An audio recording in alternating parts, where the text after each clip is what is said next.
বাংলাদেশের রয়ের secret killing mission আতঙ্ক। বাংলাদেশের জন্য দীর্ঘদিন ধরে আতঙ্কের নাম ভারতীয় গোয়েন্দা সংস্থা রিসার্চ অ্যান্ড অ্যানালাইসিস উইংস র।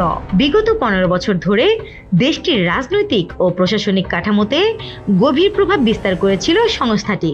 শেখ হাসিনা সরকারের আমলে রকে বাংলাদেশের ব্যাপক প্রভাব বিস্তারের সুযোগ দেওয়া হয় বলে অভিযোগ রয়েছে।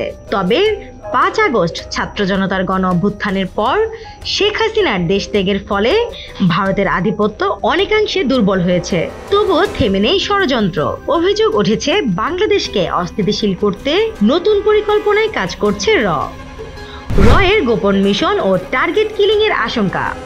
সম্প্রতি কাতার ভিত্তিক সংবাদ মাধ্যম আল জাজিরার অনুসন্ধানী সাংবাদিক জুলকারনাইন সায়ের চাঞ্চল্যকর এক ফেসবুক পোস্টে দাবি করেছেন অন্তর্বর্তীকালীন সরকারে এমন কিছু ব্যক্তি প্রবেশ করেছেন যারা চান না বাংলাদেশে সাধারণ নির্বাচন হোক বা রাজনৈতিক সরকার ক্ষমতায় আসুক। তার অভিযোগ, এই গোষ্ঠী সেনাবাহিনীকেও অস্থিতিশীল করতে চাইছে। তিনি আরো বলেন, এই চক্রের সদস্যদের বিরুদ্ধে দ্রুত ব্যবস্থা না নিলে দেশের সার্বভৌমত্ব হুমকিতে পড়বে। তার পোস্টে বলা হয়েছে, দেশের অভ্যন্তরে এর 9 জন মূল ইনসাইডার রয়েছেন, তবে তাদের নাম প্রকাশ করা হয়নি।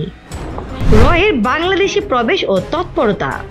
এর আগে জানুয়ারিতে জুলকারনাইন সায়ের সামাজিক যোগাযোগ মাধ্যমে এক পোস্টে দাবি করেছিলেন 2024 সালের নভেম্বরে এর 2 জন ঊর্ধ্বতন কর্মকর্তা বাংলাদেশে আসেন। তাদের লক্ষ্য ছিল বাংলাদেশের গোয়েন্দা সংস্থা ডিজিএফআই ও এনএসআই এর সঙ্গে সম্পর্ক স্বাভাবিক করা। তবে আগের সরকারের মতো আন্তরিক অভ্যর্থনা এবার তারা পাননি। ফেব্রুয়ারিতে তিনি দাবি করেন এর আরেকটি দল বাংলাদেশে প্রবেশ করেছেন।